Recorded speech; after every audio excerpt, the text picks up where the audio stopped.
Hey, what's up everyone? Welcome to Let's Talk, the series where we revive two-year-old sub-series. This is your friendly neighborhood Birdman, and today I'm going to give you an honest review for God of War Ragnarök.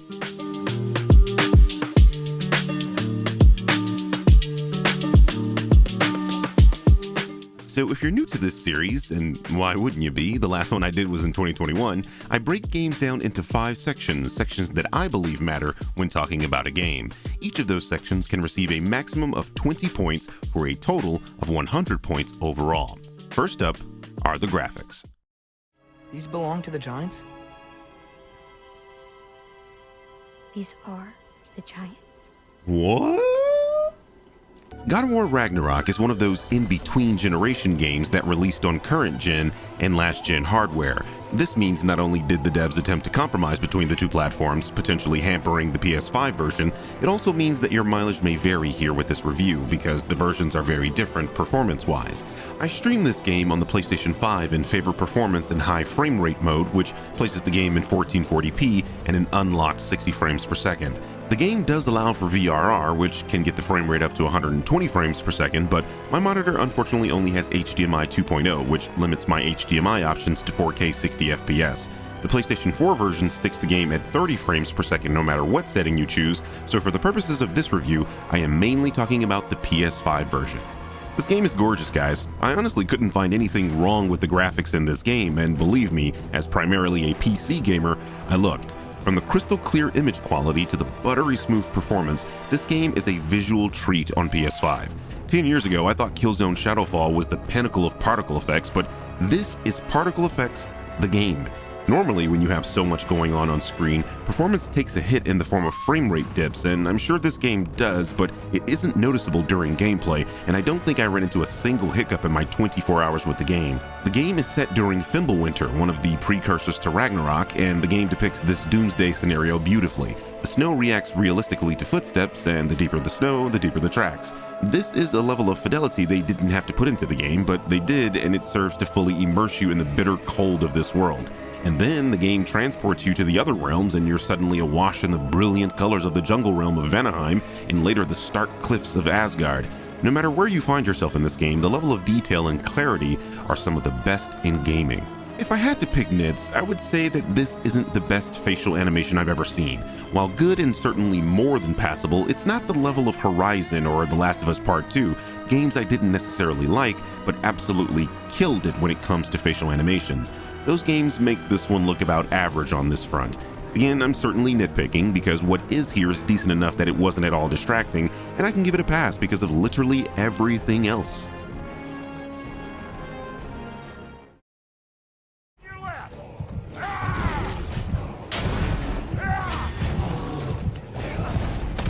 Behind you! Incoming! Fuck. Well, now we're blood! What you like?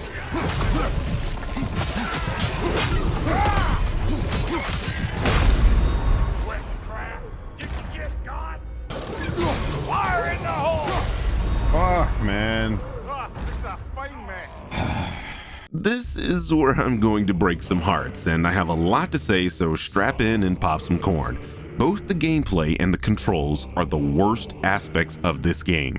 Despite a host of welcome and frankly awesome accessibility options, the controls are needlessly complex, with a ton of actions bound to every button and about 100 different button combinations. Admittedly, this leads to more combat depth, which can be a good thing, but it's overwhelming during combat when you're trying to swap between the 3 weapon types, each of which have tons of different attacks. This can be frustrating as you might accidentally swap to something you didn't want to while fending off 6 enemies all attacking you at once, or accidentally activating your rage meter, which happened to me quite often. What's funny is, despite all these actions mapped to the controller, there is no jump button. An action-adventure game has no jump button, but Call of Duty, a game about shooting guns, does. We are truly living in an interesting timeline. The reason I bring this up is because there are attacks that you can only perform from the air. That means those attacks are entirely dependent on if there is a ledge or not, and if the enemy is directly below that ledge. Big brain move there, Santa Monica. Personally, I am extraordinarily tired of modern AAA titles tossing in half-assed RPG elements, and this game is a glaring example of this practice. What the heck is the point of leveling and giving me all these abilities and stat buffs if there is no class system and I have access to pretty much every ability all at once? The closest you can come to having different builds is the armor, and even then they don't make that much of a difference during actual gameplay. The enemies in-game all have levels, which means if you're not constantly micromanaging your character's own level, the game can quickly snowball out of control, where even the regular enemies are taking half your health on basic attacks while you do spitball level damage in return. Because I got some shit to say about this game that I actually don't like. There are a ton of things I like about the game, but there are some things about this game I actually do not like, and one of them is enemy scaling. Enemies don't properly scale, okay? I got some great armor. I've gotten all my weapons up to level 8 or 7, 8 or 9, one of those. My armor is level 7. My level is level 7. I'm fighting level 4s and still taking a fuck ton of damage. The game does not scale properly. So I've done what they want me to do, and I've been playing against bosses, regular enemies, blah, blah, blah, blah, and it has not made an appreciable difference in the enemies.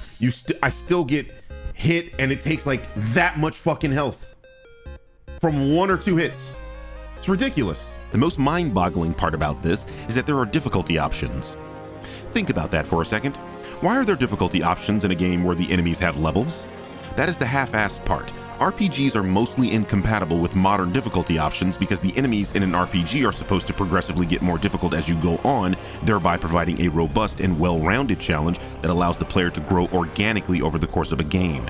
This is why Pokemon doesn't have difficulty options, much to the displeasure of the older members of the fanbase. The difficulty is supposed to come from enemies' higher levels and team makeup.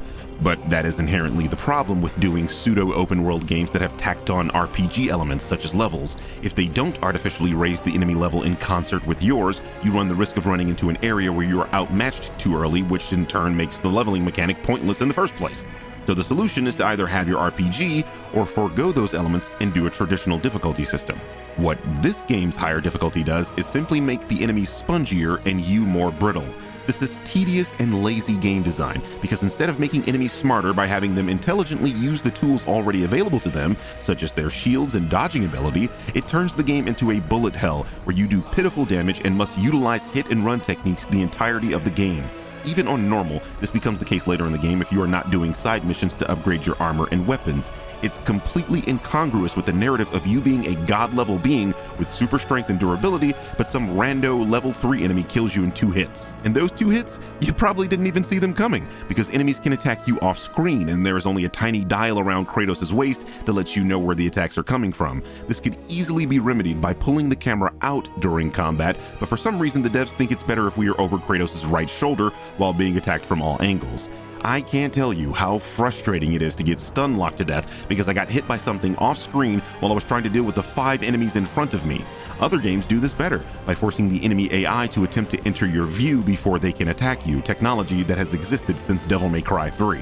To top off the shit sandwich, enemies can attack through your attacks, and there is literally no rhyme or reason why in some instances they shrug off your attacks as if you're not hitting them, and in others they're getting comboed to death. I can't quite put into words how frustrating combat is in this game, as wonderful as it all looks. I dread getting into conflicts most of the time because I'm going to be button mashing for a prolonged period and half the time dying over and over because of poor enemy mechanics. Shotgun him to death. Timber. Woo, boy! That's probably enough heart pumping for me today. They probably think that was fun. The game switches between Atreus and Kratos a few times, and I had a much better experience playing with Atreus than Kratos. He's more nimble, easier to control, and his attacks do more damage to enemies at the outset. That is just completely backwards in my opinion. Why does the son start out better than the father? If the game is saying Atreus grew up from the first game, why has Kratos regressed? That's the other problem with throwing in RPG elements to a game like this. You have to nerf the character from the previous game in order for those RPG elements to make sense. This is why Pokemon starts you off as a kid that's new to Pokemon training every single game, including Black and White 2, which were straight sequels. With an RPG, you have to start from the beginning, which in this context means making the literal God of War a noob to combat.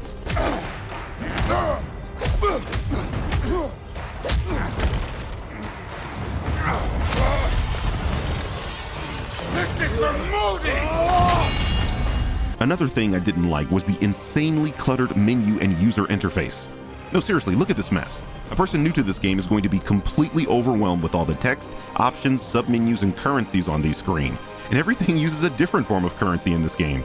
Armor and weapons use hack silver, Kratos, Freya, and Atreus' abilities use XP, and then armor and weapons can be upgraded with attachments found in the overworld, themselves needing to be upgraded with up to 3 forms of currency. These upgrades will slightly raise your maximum health and the like, but then you find apples that increase your maximum health anyway.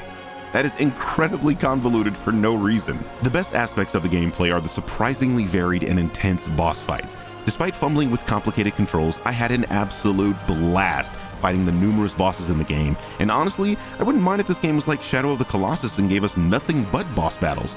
They're that damn good. But that only serves to highlight the stark contrast between that and the regular enemy encounters. Yes, the combos look amazing, and it's satisfying as hell to obliterate enemies and finish them off with spectacular finishing moves, but the gameplay loop is frustrating for all the reasons I've laid out, and it unfortunately overshadows the good.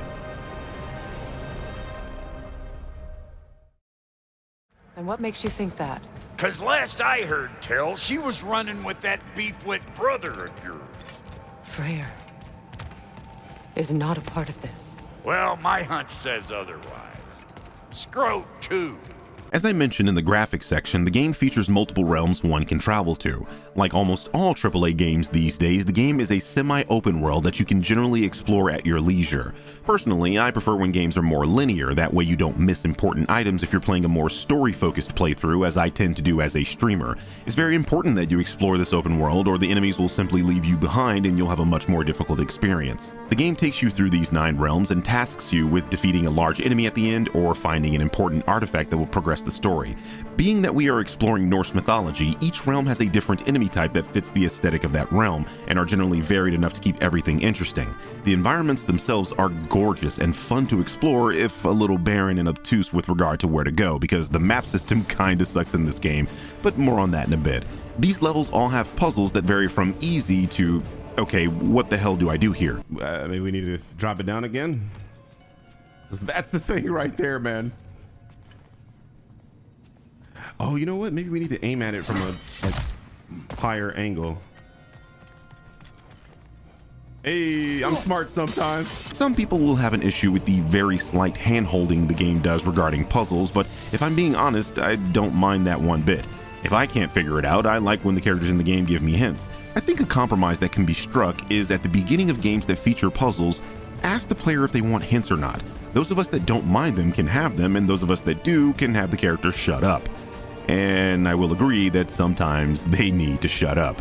There is constant chatter in this game, so while you're exploring the realm you're in, Mimir is asking about riddles, giving a soliloquy on Norse myth, or the characters are just endlessly bantering. It's similar to Horizon, where characters will not stop talking, so you can't really take in the ambiance of the levels in peace, and instead are bombarded with exposition and lore. Being that these realms are deceptively large, the map system is very bad. To start, the map is relatively featureless, which wouldn't be a problem if you were zoomed out. But this is as far as it zooms in, and it just doesn't show anything inside structures, making it effectively useless for navigating sometimes intricate interiors. Then on top of that, some of the waypoints are nearly the same color. I have no idea why realm gates and guiding lights are both blue. Even more annoying is the lack of a convenient fast travel system. This would be more tolerable if I could get around these giant areas more quickly, but I have to slowly trot, sometimes for hundreds of meters, to a realm gateway, sit through a piece of dialogue that is not so cleverly hiding a loading screen, and then exit the gate through the other side. I'm not sure how you lack fast travel points and have loading screens in an open world PlayStation 5 game, but Sony Santa Monica have managed both.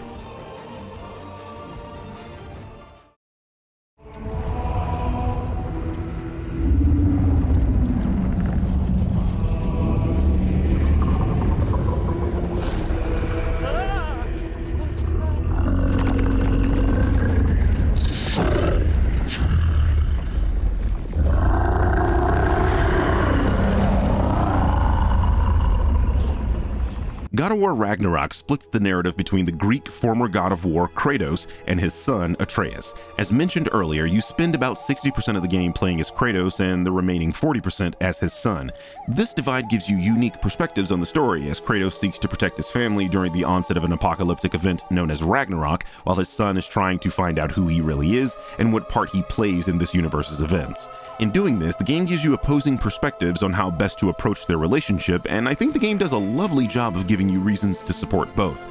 Mimir, the beheaded fairy, acts as a sort of bridge between the two, giving them and the player a relatively objective view on events, whilst also explaining the stories behind the myths. This back and forth nature of storytelling keeps you very interested in the events as they unfold, and outside of a sequence slowly riding a yak, it's fairly thrilling as the dialogue and cutscenes actually mean something and don't waste too much time. Exploring the world itself also gives you more background on the story, so exploration isn't entirely pointless to the main artery of the plot as it is in other games. I don't really have much to say about this aspect of the game, as I was pleased with the way in which the narrative of the game was presented. The flashback sequences gave us interesting insight into Kratos as a character, the story was generally moving forward at a decent pace, and it was never really boring throughout. I'll remove a single point for that yak sequence though, as that grinded the game's momentum to a halt.